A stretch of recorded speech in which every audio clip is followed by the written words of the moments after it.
Hey kid, I'm sending you this message and hoping it arrives in time. Do you like beautiful cyberpunk settings? How about DRPGs akin to stuff like Legend of Grimrock among many classics? And how about roguelikes such as Darkest Dungeon, with a party to manage and multiple forms of detriments to balance, classes to mix and match, and skill trees to advance?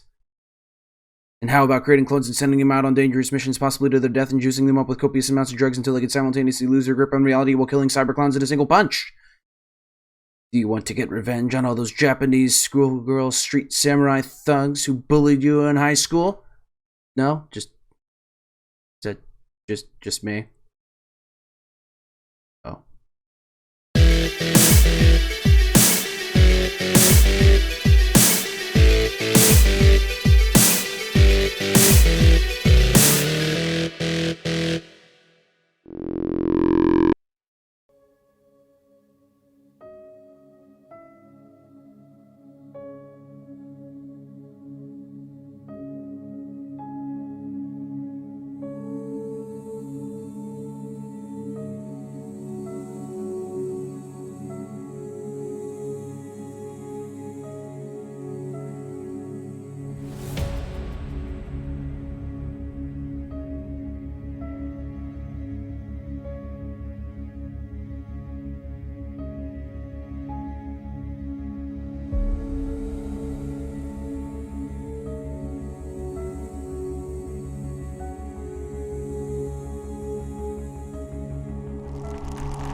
Everything is ready, Director. The operator will open radio contact with the squad as soon as you're ready.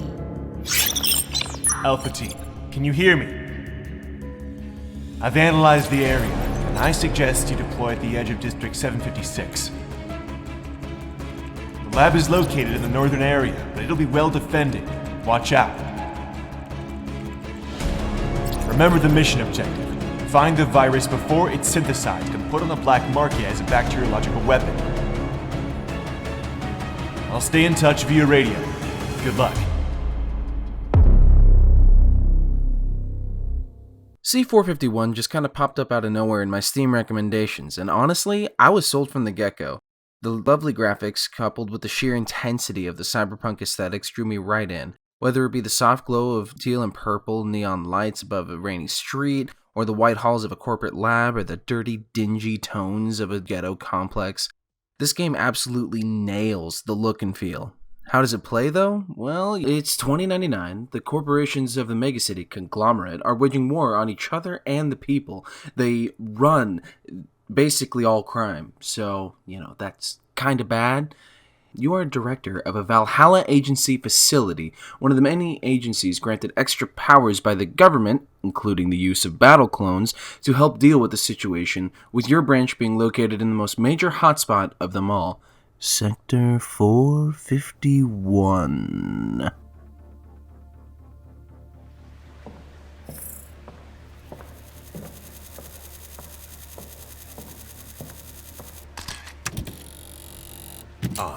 You finally arrived. Have a seat, please.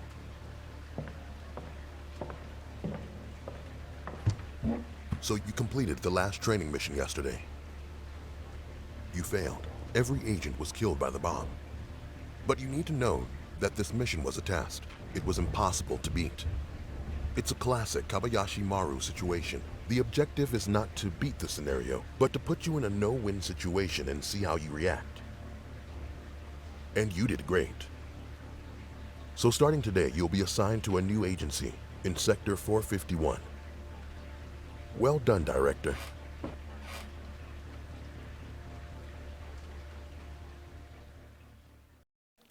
Welcome, Director, to your new agency's headquarters. I'm Clarice, your office assistant. Nice to meet you. If you don't mind, we need to fill out a couple of documents before you take office. This is where a lot of the game falls most in line with games like Darkest Dungeon. You have various facets of your HQ to upgrade, people to hire, or clone in this case, people to heal physically and mentally, and so on. There can be random events that occur as well, such as protesters outside your building and choosing how to deal with them and which of your party members you send to, well, disperse them. People offering to hack larger corporations on your behalf, and other cyberpunky goodness. From your HQ, you can choose from a growing myriad of randomized missions, set in one of several locations, each of which increasing in size for each of the 3 difficulty levels.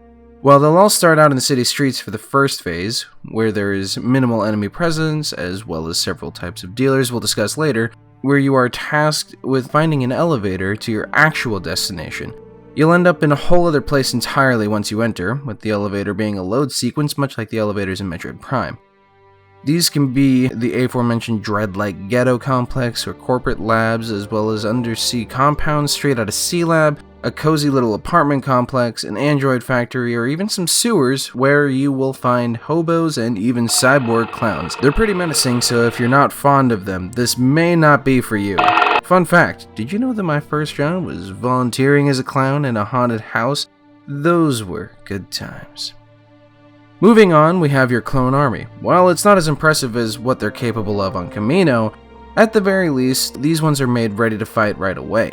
You get to freely choose the class of each one, as well as their appearance as of a recent update. You have your soldier, who's a great general damage dealer and partial tank.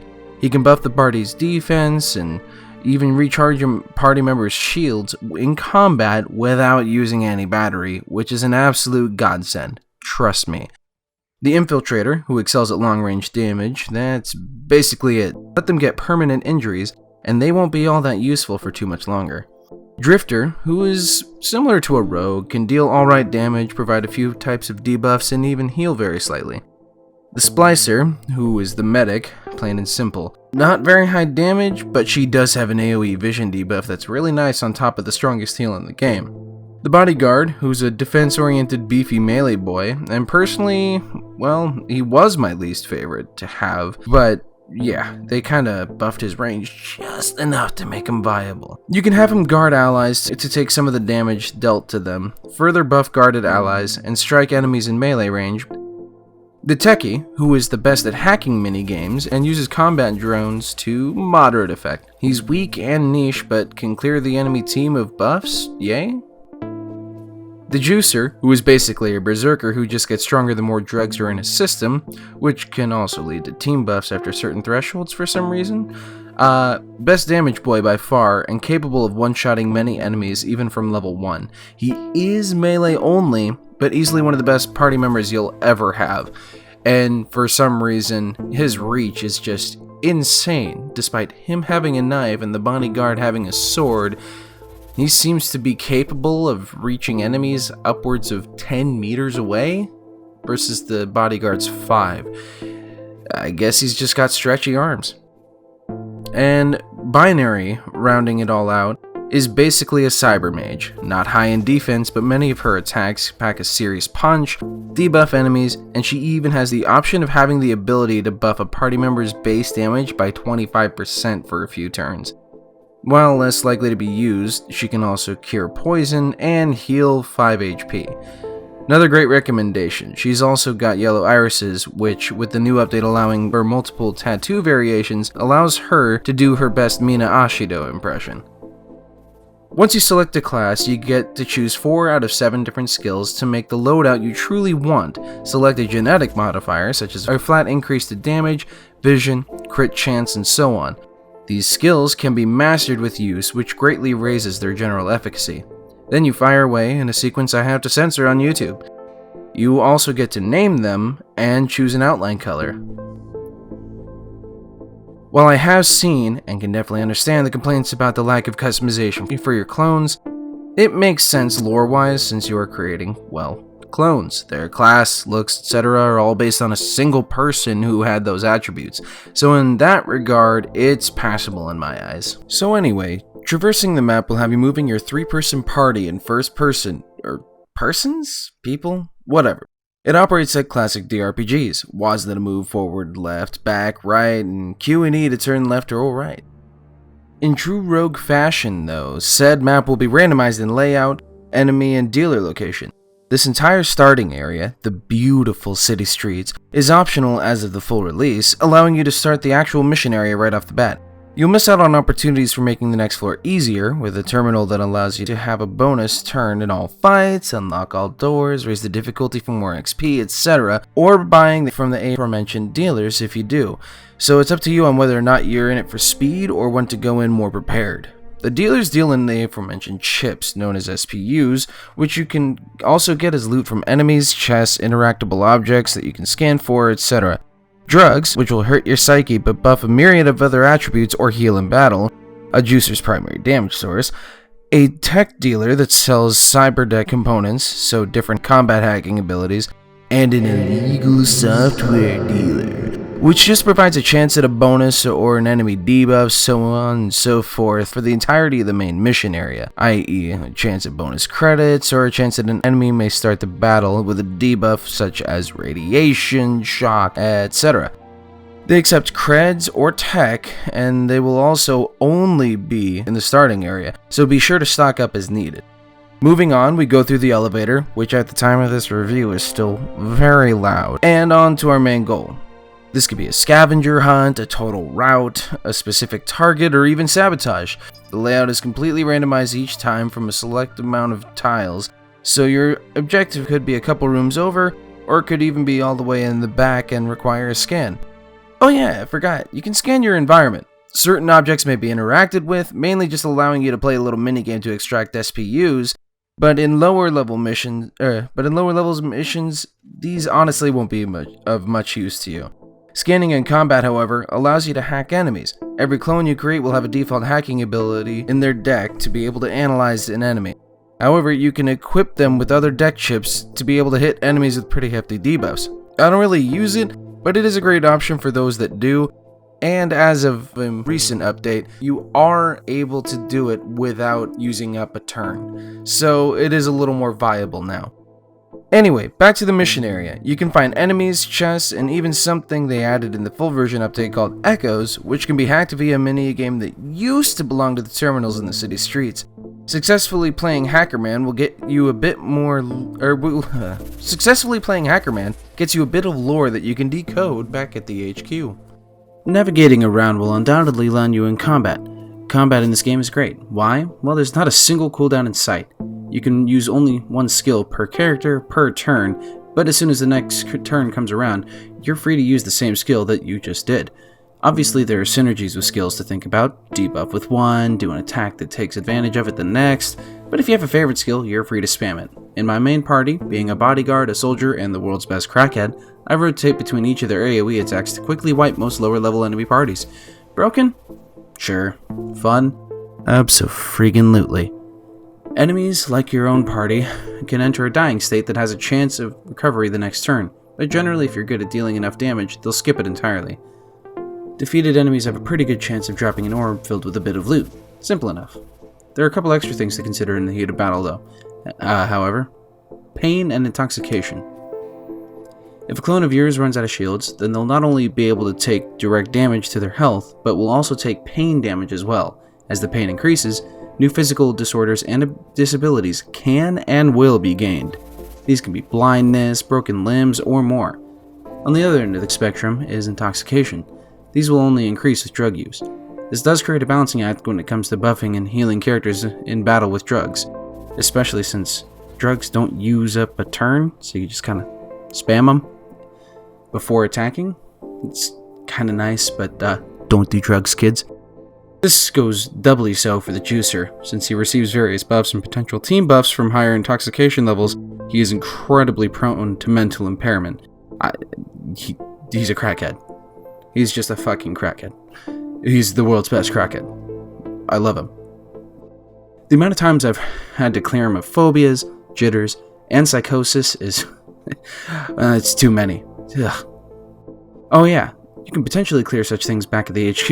We'll get to that in a bit, but while we cover the rest of the between mission stuff. Once you've completed your mission objective, you can continue exploring for loot or enemies you missed, or leave right back to your base. Saying you're done will bring a stat page that covers all the loot you found, among other less important things. It's followed by a page covering the XP gained, as well as any disabilities or disorders your crew may have accrued along the way, as well as mastered abilities. Once you're finally back, you'll sometimes even get a hologram pop up of one of the 2 NPCs. Oh, sorry, I guess 3? I forgot one when I was writing this, actually. Anyway, one that's pro-government and will offer to have you stop protesters and whatnot, or another that seeks subterfuge and a bit of civil or uncivil disobedience. There's another I didn't see more than maybe twice that's a coven of witches or something who take payment in lifeine, a currency made from human DNA that can also be used to resurrect fallen allies, which used to not be a thing. It features weird, man. So yeah, that was not something I wanted to pursue. You'll get an achievement for fully helping complete an arc, which, as far as I can tell, contributes to the ending, which we'll actually discuss later. Anyway, once that's done, you get a nice summary of your current financial status, the influence of other companies, and the goings-on of HQ, which we'll be getting into now. You have your quarters, cloning center, research and health centers, plus your graveyard, office, and archive, plus the mission choice area. Since we already covered the lewd act of cloning, let's move into the quarters. Your quarters will let you examine every one of your clones, of which you can honestly have quite a few. You can install cybernetic implants, SPUs, hacking deck chips, and upgrade their shields, weapons, and hacking decks, which increases efficacy as well as the number of slots for chips/SPUs. It's also where you have where you apply the rank increases, choosing from 1 or 2 major points at levels 1, 5, and 10, and from 3 different passive stat increases for every other level in between. The cybernetic implants are a risky business though. You can install them to give extra SPU slots and passively increased base stats, but there's always a chance of complications that results in the death of your clone. Thankfully, my boy the Juicer can't have these installed because he's already the best boy without them. Well, actually, he just can't have cybernetic implants and still be able to take drugs. It just it all gets in the way. So, yeah, future's whack. They start out fully human. Well, I mean, as human as a clone without genitals can be. And that humanity decreases to cyborg and ultimately android once fully cybernetic. And there are attacks that will affect humans, cyborgs, and androids more respectively.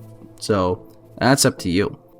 If you can make it that far without them dying in surgery, it's honestly pretty impressive. Unfortunately, being dead is one condition that the healing tanks can't recover. You can always visit them in the graveyard and resurrect them like some kind of fucking Victor... What was it? Victor? Frankenstein?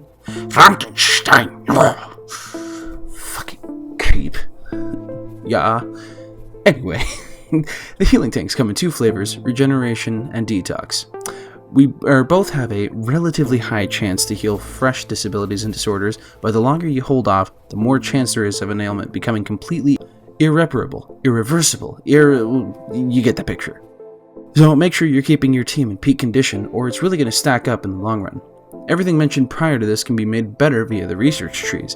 These trees cost green, and some tech points too, but it's alright.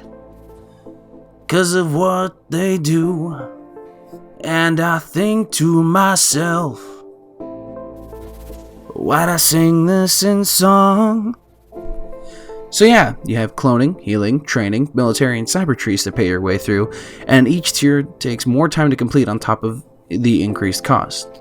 Cloning will unlock new passive traits for future clones, healing allows for more and stronger regen and detox tanks, training allows for overall skill upgrades, military will further your weapon and shield upgrades, and finally, cyber allows for higher quality bionics.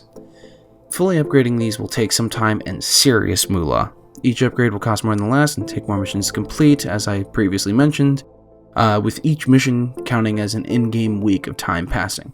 On top of that, you can only have 1 research going per tree at any given time. Naturally, you'll want to max these trees out so you can have your crackhead be the best boy he can possibly be. So it's just 1 extra incentive to keep on playing. Your ultimate goal, though? Reducing opposing corporate influence and increasing your own over the course of 75 weeks. Also, depending on how you react to the occasional post-mission events, it will all ultimately lead to one of several endings. I spent about 21 hours playing through this game. I spent a lot of time exploring and such, don't judge me. And the ending I received was a newscast covering a protest of the people meeting the forces of the corporations. However, because I killed all 5 bosses and reduced their influence to 0, the corporations in charge of the Conglomerate, were horribly underprepared and fled with their tails between their legs. Victory for the little guy. They also added in an endless mode plus multiple difficulty levels with the full release. The endless mode generates new challenges after a corporate boss is defeated, and the higher difficulty increases the challenge and duration of missions. It's quite suitable for extended replay value. And that's Conglomerate 451. It's simple on the surface, but with just enough depth to be decently engaging. It's an interestingly beautiful game that really is a testament to how good lighting and reflections can make something look, considering the character models themselves aren't necessarily the best. The photo mode they added was a godsend for showcasing this. I enjoyed the lore, I enjoyed the combat, I didn't enjoy this game's few bugs, namely battle music occasionally not happening, and a few actions ignoring any and all volume sliders, outside of outright hitting mute, and outright making your ears bleed. But all in all, C451 is a solid package I can safely recommend to any fan of DRPGs or that love the cyberpunk aesthetic and can handle turn-based combat. Thanks for stopping by. This has been Phrieksho's Take.